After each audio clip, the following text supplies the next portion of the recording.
موسیٰ علیہ السلام کی قوم نے پوچھا آپ کا رب سوتا ہے؟ بڑے پٹھے سیدھے سوال کر دے سن. ابھی فرعون کو ڈوبتے دیکھا سامنے اور فرعون کے لشکر کو ڈوبتے دیکھا. ابھی ان کے پاؤں گیلے تھے. چند قدم چلے تو آگے ایک بستی میں ایک بت تھا جس کی بستی والے پوجا کر رہے تھے. تو کہنے کہ موسیٰ اجعل لنا الہا کما لہم آلہہ. قرآن کی آیت ہے موسیٰ ایک ایو جا خدا سانو بھی لے دے اسی میں انہوں متھا ٹیکیے. انہوں نے کہا فٹے منہ توڑا وہ ہونے تو تسی ویکھیا کہ کیوں رب نے تھوڑی مدد کیتی ہے تو ہن پتھر دا بت منگدے پے ہو میرے کولوں. تو عجیب و غریب سوال کرتے تھے. تو کہنے لگے رب سوتا ہے؟ موسیٰ علیہ السلام نے ان کو ڈانٹ دیا. اللہ تعالیٰ نے کہا نہیں ایسا کر رات کو نا 2 پیالے لے کے کھڑے ہو جا پانی کے. خیال کرنا یہ پیالے گرنے نہ پائیں. موسیٰ علیہ السلام بڑے طاقتور ہستی تھے. وہ پیالے لے کے کھڑے ہو گئے. کھڑے کھڑے کھڑے کھڑے اونگ آنے لگی. ایک جھٹکا لگا سنبھال لیا, دوسرا لگا سنبھال لیا, تیسرا جھٹکا لگا تو پیالے گر گئے, ٹوٹ گئے, پانی بہہ گیا. کہ موسیٰ سمجھانے کے لیے تھا اگر تیرا رب بھی سو جائے تو یہ زمین آسمان کے پیالے ایسے ہی ٹوٹ کے بکھر جائیں گے. لا تأخذہ سنۃ ولا نوم, لا تأخذہ سنۃ ولا نوم. نہ وہ سوتا ہے, نہ وہ اونگتا ہے, نہ وہ کھاتا ہے, نہ وہ پیتا ہے, نہ وہ روتا ہے, نہ وہ حاجت مند ہے, نہ اس کی کوئی عمر گزرتی ہے. وہ ہر قسم کے رنگ و روپ سے پاک ہے, ہر قسم کے زمان و مکان سے پاک ہے, ہر قسم کی حاجات سے پاک ہے. سب کو دیتا ہے لینے سے پاک ہے, سب کو کھلاتا ہے کھانے سے پاک ہے, سب کو مارتا ہے مرنے سے پاک ہے, سب کو سلاتا ہے سونے سے پاک ہے. سب پر حاوی ہے کوئی اس پر حاوی نہیں, سب کے اوپر چھایا ہوا ہے کوئی اس پہ چھایا ہوا نہیں. یہ ہمارے اوپر ہمارے نبی کا احسان ہے کہ بتا کہ اس کائنات کا بنانے والا ایک اللہ ہے, ایک صمد احد لم یلد ولم یولد ولم یکن له کفوا احد. الحمد للہ الذی بعث فی الأمیین رسولا منہم یتلو علیہم آیاتہ ویزکیہم. عزیز طلبہ و طالبات,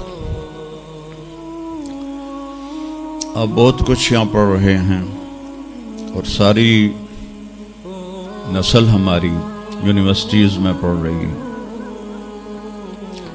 چند ایک ایسے سوال ہیں جن کا جواب دنیا کی کسی یونیورسٹی کے پاس کوئی نہیں, اور بڑے سے بڑے اسکالر بھی اپنے علم سے اس کا جواب دینے میں بالکل انگوٹھا چھاپ ہیں کہ اس کائنات کو کس نے بنایا ہے. اس سوال کا جواب دنیا کے کسی علم میں نہیں ہے. ہم تو شکر مسلمان ہیں تو ہمیں ماں باپ کی گود سے ہی اللہ کا تعارف ہو گیا. بہت پرانی بات ہے, ایک چیکوسلواکین یہاں ملا تھا, رائنڈ میں آیا ہوا تھا. تو میں نے اس سے پوچھا کہ اس کائنات کا بنانے والا کون ہے, کوئی پتہ ہے؟ کہنے لگا اسی کو ڈھونڈنے نکلا ہوں, ابھی تک تو کوئی پتہ نہیں. پھر دوسرا سوال ہے کہ اس نے یہ کائنات بنائی کیوں ہے, وہ ہے کون؟ پھر اس نے یہ کائنات بنائی کیوں ہے, اس کا جواب بھی آپ کے پاس کوئی نہیں, کسی کے پاس بھی کوئی نہیں. پھر تیسرا سوال ہے میں کیوں پیدا ہوا؟ میں نے کوئی اپلیکیشن دی تھی, ان بچیوں نے کوئی درخواست دی تھی کہ ہم نے لڑکی پیدا ہونا ہے, یا ان بچوں نے کوئی درخواست دی تھی کہ ہم نے لڑکا پیدا ہونا ہے. یہ عورت بن رہی ہے, یہ مرد بن رہا ہے, یہ دیہاتی ہے, یہ شہری ہے, اور 7 ارب انسان ہیں. سب کی شکلیں مختلف ہیں, آنکھوں کا رنگ مختلف ہے, انگلیوں کے پوروں پر چھپا ہوا پرنٹ مختلف ہے. 7 ارب انسانوں میں سے کسی کا یہ پرنٹ کسی کے ساتھ نہیں ملتا. تو ایسا باریک بین کون خالق ہے جس نے, ہم روشنی میں چیز بناتے ہیں اور اللہ تعالیٰ ماں کے پیٹ کے اندھیروں میں بناتا ہے. یخلقکم فی بطون امہاتکم خلقا من بعد خلق فی ظلمات ثلاث. پھر موت کیا چیز ہے؟ کیوں مر جاتے ہیں؟ پیدا ہونے کی درخواست نہیں دی تھی، پیدا کر دیا. کیوں پیدا کیا پتہ کوئی نہیں. اب مرنا نہیں چاہتے، لیکن دائیں بائیں موت کے حملے ہو رہے ہیں. ایک دن مجھ پر بھی ہو جائے گا، آپ پر بھی ہو جائے گا، اور ہم ایک ماضی کی بھولی بسری داستان بن جائیں گے. تم مرتے کیوں ہیں؟ پھر کوئی جلا دیتا ہے، کوئی بہا دیتا ہے، کوئی مٹی میں ملا دیتا ہے، کوئی پرندوں کے سپرد کر دیتا ہے. پارسی وہ اوپر رکھ دیتے ہیں، گدھ آ کے کھا جاتے ہیں. تو یہ موت کیا چیز ہے؟ تھوڑا شروع میں میڈیکل میں نے شروع کیا تھا، تو پھر اللہ نے میرا راستہ بدل دیا. تو موت کیا چیز ہے؟ میڈیکل سائنس میں اس کے 200 جواب ہیں. 200 اور ایک بھی صحیح نہیں، سارے غلط. کیونکہ وہ انسانی عقل سے ہیں تو نہیں پہنچ سکتے. پھر موت کے بعد کچھ ہے یا مر گیا اور مٹی ہو گئے؟ یہ چند سوال میں نے آپ کے سامنے رکھے ہیں، اور پوری دنیا کے انسانوں کو چیلنج ہے کہ اپنے علم سے جواب دو. کسی کے پاس اس کا جواب کوئی. نیوٹن نے یہ کہا تھا کہ اس کائنات کو 4 فورسز چلا رہی ہیں.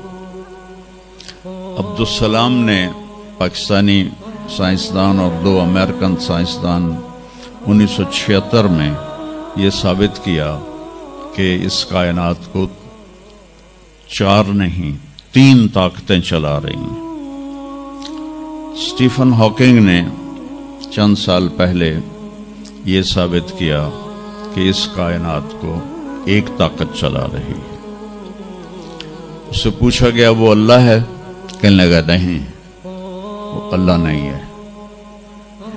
اس کے پاس وحی کا علم نہیں تھا، تو وہ اتنا ہی اندھا ہے جتنا ایک ان پڑھ اندھا ہے.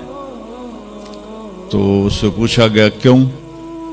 تو کہنے لگا پھر سائنس کی ترقی رک جائے گی اگر اللہ کو مان لیا جائے. تو یہ وہ سوال ہیں جن کو جواب ڈھونڈتے ڈھونڈتے عمر گزر جائے گی، آپ ڈھونڈ نہ پاؤ گے. اس لیے ایک بہت بڑا طبقہ ہے جو کہتا ہے اللہ ہے ہی کوئی نہیں، یہ سب کچھ آپ پہ ہی بن گیا ہے، اپنے آپ ہی بن گیا. عبد الخالق صاحب نے تو کچھ بھی نہیں کیا، مستریوں نے بھی کچھ نہیں کیا، یہ ہال اپنے آپ ہی کھڑا ہو گیا اور کرسیاں بھی اپنے آپ بچھ گئیں. ایسی بے وقوفوں والی سوچ بھی بلا کوئی قابل تعریف ہے کہ علامہ اقبال نے فرمایا تھا ہیچ چیزیں خود بخود چیزیں نشد، ہیچ آہن خنجر تیغ نشد، ہیچ حلوائی نشد استاذ کار، تا غلام میں شکر ریز نشد، مولوی ہرگز نشد مولا روم، تا غلام میں شمس تبریز نشد. اسی دہریت کو، ایتھیسٹ کو یہ ایڈریس کیا ہے کہ کوئی چیز خود بخود نہیں بنتی. کبھی دیکھا ہے کہ ہیچ آہن خنجر تیغ نشد، لوہے کا ٹکڑا پڑا ہو اور 1000 سال کے بعد وہ اچانک تلوار میں تبدیل ہو گیا ہو، چھری میں تبدیل ہو گیا ہو، خنجر میں تبدیل ہو گیا ہو؟ کبھی دیکھا ہے؟ نہیں ہوتا ایسے. کوئی حلوائی اس وقت تک مٹھائی بنا نہیں سکتا جب تک کسی استاد کے پاس بیٹھ کر لڈو کو گول کرنا نہ سیکھے. اور مولوی روم، مولانا روم نہیں بن سکتے جب تک شمس تبریز جیسی شخصیت کی صحبت حاصل نہ ہو. میں دونوں کے مزار پہ گیا ہوں، ترکی میں اونیا میں دونوں حضرات دفن ہیں، پیر بھی مرید بھی.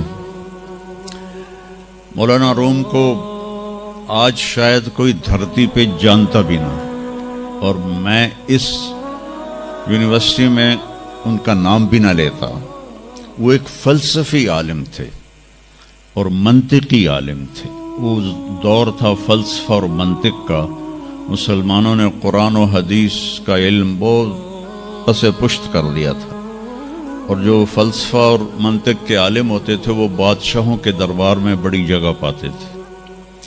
تو ان کے سامنے کتابوں کا ڈھیر تھا ان کے ساتھ، اور ادھر طالب علم بیٹھے تھے، انہیں وہ پڑھا رہے تھے، اور یہ کتابیں قلمی نسخے تھے، ہاتھ سے لکھے ہوئے۔ تو شمس تبریز رحمہ اللہ مسجد میں داخل ہوئے ننگے پاؤں، اور سفر کے آثار پگڑی پر بھی، کپڑے پر بھی۔ تو وہ بڑی سادگی سے پوچھتے ہیں کہ مولانا یہ چیز یہ کیا ہے؟ وہ کتابوں کا ڈھیر۔ تو میں نے اس کو یوں دیکھا تو کہے تو ان پڑھ جائے چٹا انہوں میں کی جواب دے وہاں، کہنے لگے این است کہ تو نمی دانی، میرے پیارے یہ وہ ہے جو تو نہیں جانتا۔ تو ایک دم آگے بڑھے، کتابوں کو یوں دھکا دیا، ساتھ ہی تالاب تھا، ساری کتابیں تالاب میں چلی گئی۔ اب نیا پرنٹ نکالنا آج کل تو کوئی مشکل نہیں ہے، کوئی پریشانی کی بات نہیں ہے، نیا پرنٹ مل جائے گا۔ جس نے ہاتھ سے سینکڑوں کتابیں لکھی ان کو تیرا بیڑا غرق، وہ ان پڑھ بندیا تو میری حیاتی برباد کر دیتی، نہ مراد ہوڑا میں دوبارہ کتوں لکھ کے لیاواں گا۔ وہ مسکرائے، حوض میں چھلانگ لگائی، اور ایک ایک کر کے ہر کتاب خشک ان کے سامنے رکھتے گئے، خشک، اس میں سے مٹی نکل رہی، سامنے رکھتے گئے، پورا ان کا جو ان کی لائبریری تھی وہ پانی سے خشک نکال کر ان کے سامنے رکھ دی۔ ہوں ملا جی دی واری آ گئی، کہنے لگے این چیز تھا، وہ یہ کیا ہے؟ این چیز وہ یہ کیا ہے؟ تو شمس تبریز بولے این است کہ تو نمی دانی، یہ وہ ہے جو تو نہیں جانتا، جس کو علامہ رحمت اللہ علیہ نے کہا مولوی ہرگز نہ شد مولا روم تا غلام میں شمس تبریز نشد۔ یہ ہمارے ملتان والے شمس تبریز نہیں ہیں، یہ شمس سبز واری ہیں۔ شمس تبریز تو وہ قونیہ میں ہے، دونوں کے مزار قریب قریب ہیں، ساتھ ساتھ ہیں۔ تو ایک طبقہ ادھر چلا گیا کہ آپ ہی بن گیا سب کچھ، ایک دھماکہ ہوا تھا اور ہر چیز بن گئی۔ وہ دھماکہ فرض کرو اگر یہاں کوئی ٹھا کر دے نا، کچھ پٹاخہ ہی چھوڑ دے، تو آپ لوگ ان دروازوں سے کیسے نکلو گے؟ بھاگتے ہوئے کہ بڑے آرام سے؟ عبد الخالق صاحب دے تو ہی چڑھ کے جاؤ گے، ساڑی جان بچے۔ اور اگر میں یوں کہوں کہ گندم کا ڈھیر پڑا تھا، اس میں دھماکہ ہوا اور گندم اڑتی ہوئی بوریوں میں جا کے فکس ہو گئی، اور بوریاں سل گئیں اور ٹرک پہ چڑھ گئیں اور منڈی میں جا کے بک گئیں، تو تسی دو جتیاں مار کے میں باہر کر دے منا۔ ایک دھماکہ ہوا، وہ دھماکہ اتنا قابل تھا، اتنا علم والا تھا کہ اس سے دو طاقتیں پیدا ہوئیں، ایک سپیڈ کی اور ایک مقناطیس کی۔ تو اگر سپیڈ اور مقناطیس کی طاقت میں ایکوالٹی نہ ہوتی اور 1/10 خرب سیکنڈ، یہ ایک آسٹریلین سائنسدان کی بات میں بتا رہا ہوں، ایک سیکنڈ کے تو 100 سے زیادہ حصے ہو نہیں سکتے، لیکن انہوں نے کہا فرض کرو اگر 1 سیکنڈ کے 1/10 خرب حصے ہوں، تو وہ 1/10 خرب حصے میں اگر تھوڑا سا رفتار اور مقناطیس کی طاقت میں فرق آ جاتا تو ساری کائنات ٹکرا جاتی۔ لیکن یہ اتنی سمجھدار، اتنی اعلیٰ پڑھی لکھی کائنات ہے کہ نہ رفتار زیادہ ہوئی کہ پھیل کے فنا ہو جائے، نہ مقناطیس زیادہ ہوا کہ سکیڑ کے پھر زیرو کر دے۔ تو اس بیلنس کو خود بخود قائم ہو جانا، اس تو وڈا کملا کوئی نہیں، بے وقوف کوئی نہیں جو کہتا سورج کا بھی ایک سسٹم بن گیا، چاند کا بھی بن گیا، گلیکسی کا بھی بن، اور اپنا آپ چلے جا رہے ہیں چلے جا رہے ہیں چلے جا رہے ہیں، ایسے ہی رہیں گے، ہمیشہ رہیں گے۔ کچھ کہتے ہیں فنا ہو جائیں گے۔ یہاں انسان جاہل ہے، اس جہالت کو دور کرنا سب سے پہلا علم ہے۔ اگر مرتے ہوئے مجھے پتا چلا کہ یہاں تو معاملہ کچھ اور ہے، جو لوٹ آئیں تو کچھ کہنا نہیں، بس دیکھنا انہیں غور سے جنہیں راستوں میں خبر ہوئی کہ یہ راستہ کوئی اور تھا۔ چلتے چلتے پتا چلا کہ ہم تو کہاں پہنچ گئے، تو اس وقت تو پھر رب ارجعون کے نعرے قرآن کہہ رہا ہے، کہیں گے رب ارجعون، یا اللہ واپس کر دے، لعلی اعمل صالحا، میں بڑے اچھے کام کروں گا۔ اللہ نے کہا کلا، اب نہیں ہو سکتا ہے۔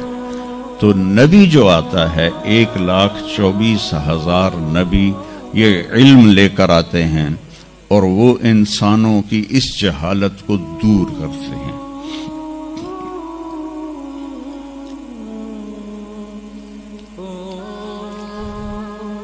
سب سے آخر میں اللہ تعالیٰ نے جناب رسول اللہ صلی اللہ تعالی علیہ وسلم کو پیدا کیا، ان کی زندگی کو قیامت تک کے لیے نمونہ بنانا تھا۔ قیامت تک کے لیے وہ نبی بن کے آئے ہیں۔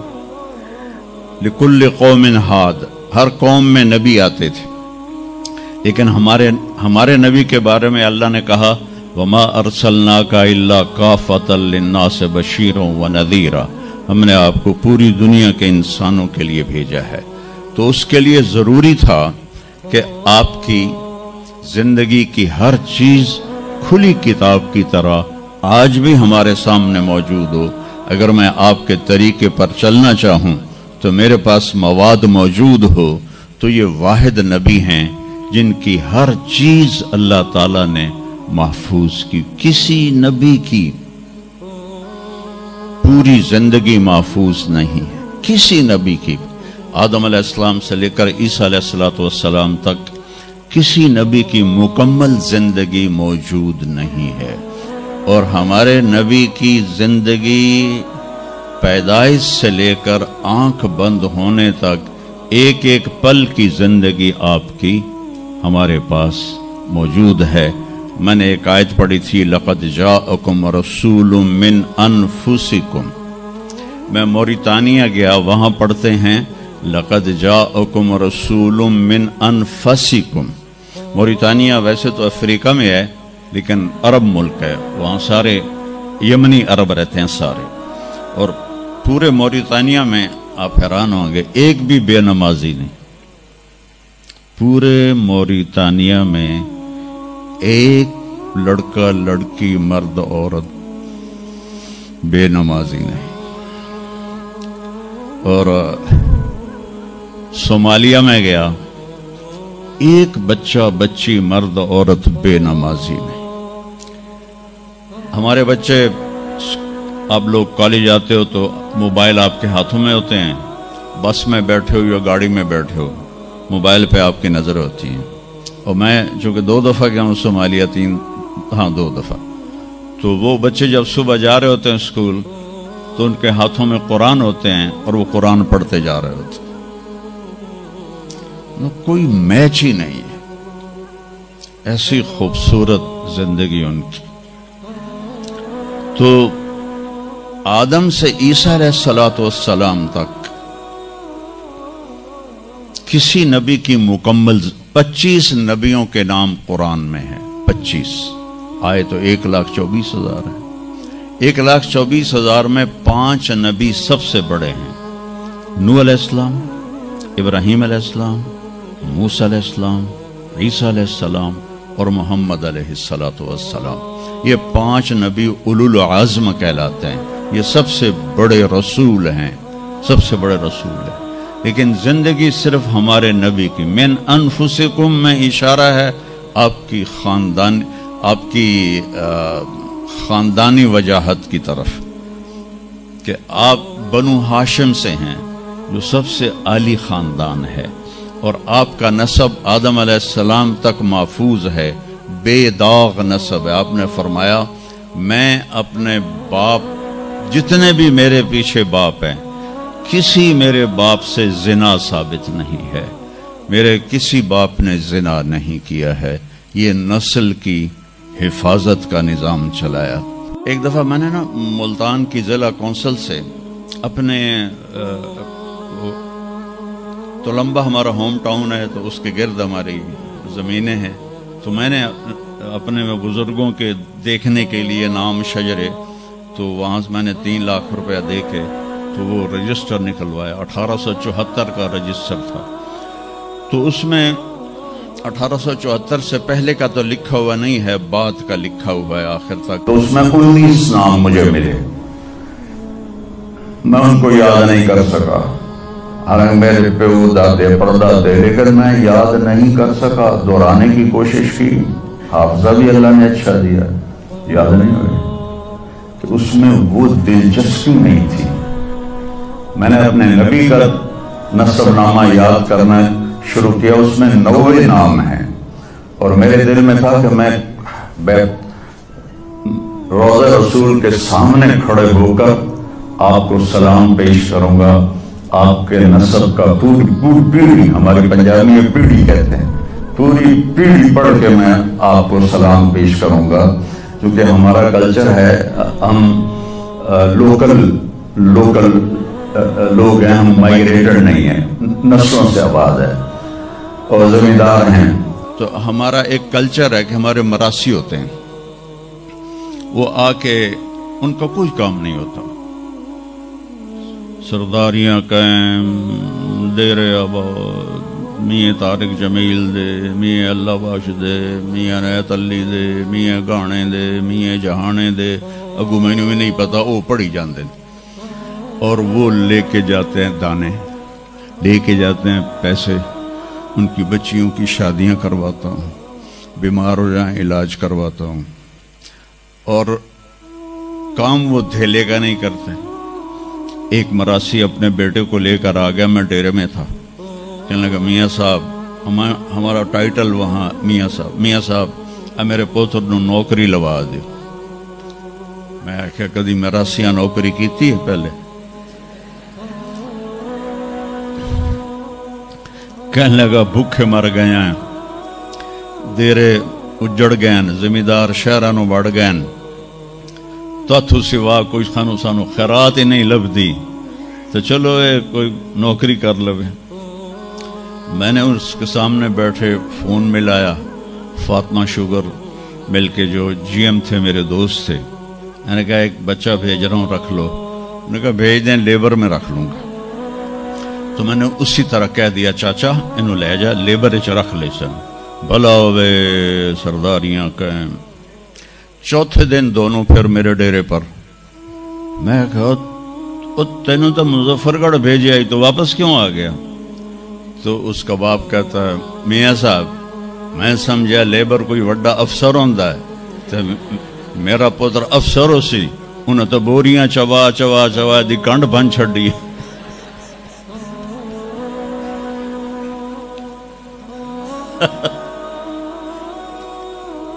میں نے کہا میں تو پہلے آکھی آئی، مراسی جڑے ہوندے نا صرف گلاں دی روٹی کھاندے، تو وہ یہ ثقافت میں نے دیکھی ہوئی ہے، اور آج بھی اس کو میں بھگت رہا ہوں، پال رہا ہوں۔ باقی سب زمینداروں نے ہاتھ کھڑے کر دیں، لیکن میں نے اس کو زندہ رکھا ہوا ہے۔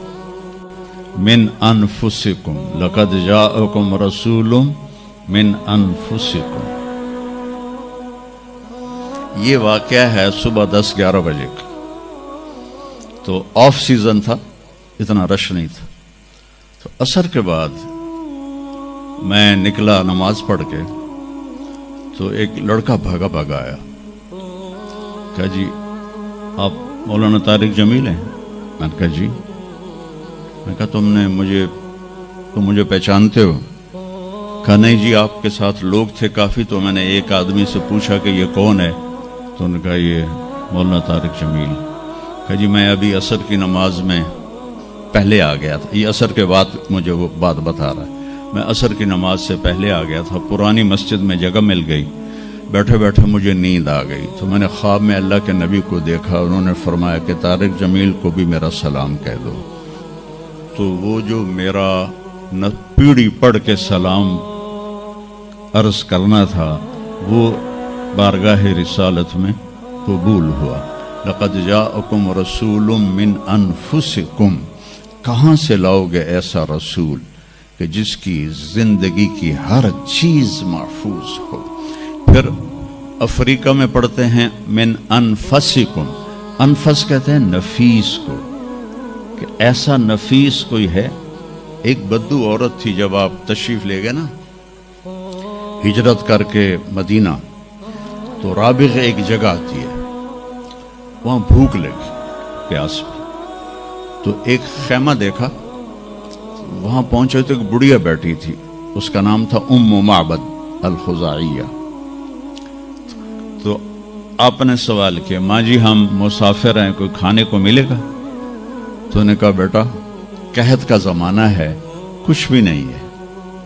تو ایک بکری بیمار اور کمزور اور بن بیاہی کھڑی ہوئی تھی. تو آپ نے کہا اس بکری سے دودھ نکال لوں؟ تو اس نے ایسے بڑی حیرت سے دیکھا کہ یہ عرب ہو کے ایسی بات کر رہا ہے کہ اس بکری سے دودھ نکال لوں.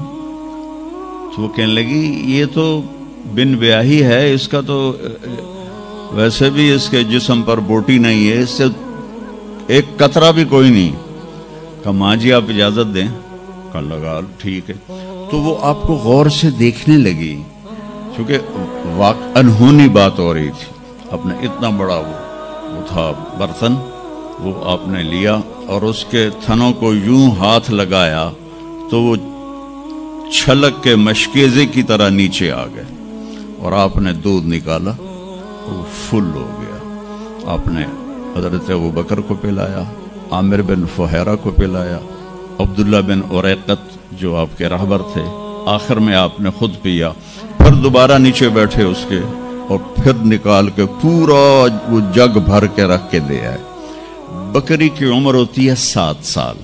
7 سال تک یا ذبح ہو جائے یا وہ از خود مر جائے گی. بہت کم ہوتا ہے کہ کوئی بکری 7 سے 8 سال ہو جائے.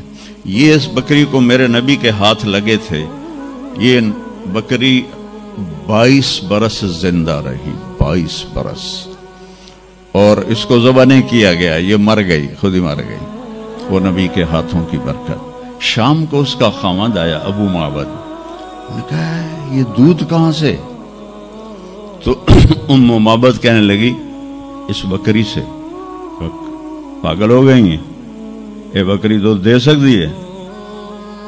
کہا میں بھی یہ سمجھی آئی نہیں دین دی, پر کوئی جادوگر آیا ہے, وہ دے ہتھاں دی کرامت آئی ہے, جگ بھریا پیا. کہنے لگا ان عتیلی, مجھے اس کی صورت بتا, وہ کیسا تھا؟ مجھے لگتا ہے یہ وہ قریشی ہے جس کی خبر مشہور ہو گئی ہے کہ وہ مکہ چھوڑ کے مدینے جا رہا ہے. تو اب وہ بولی, ترجمہ بعد میں کروں گا, اب الفاظ کا ردم اور اس میں جو موسیقی ہے اس کو آپ تھوڑا محسوس کیجئے گا. رأیت رجلا ظاہر الوداء ابلج الوجه حسن الخلق لم تعبه ثجلة لم تزری به سعلة وسیم قسیم فی عینیہ دعج فی اشفارہ وطف فی صوتہ سحل فی لحیتہ کثافہ فی عنقہ سطع اذا تکلم علاہ البہا واذا سکت علاہ الوقار من انفسکم.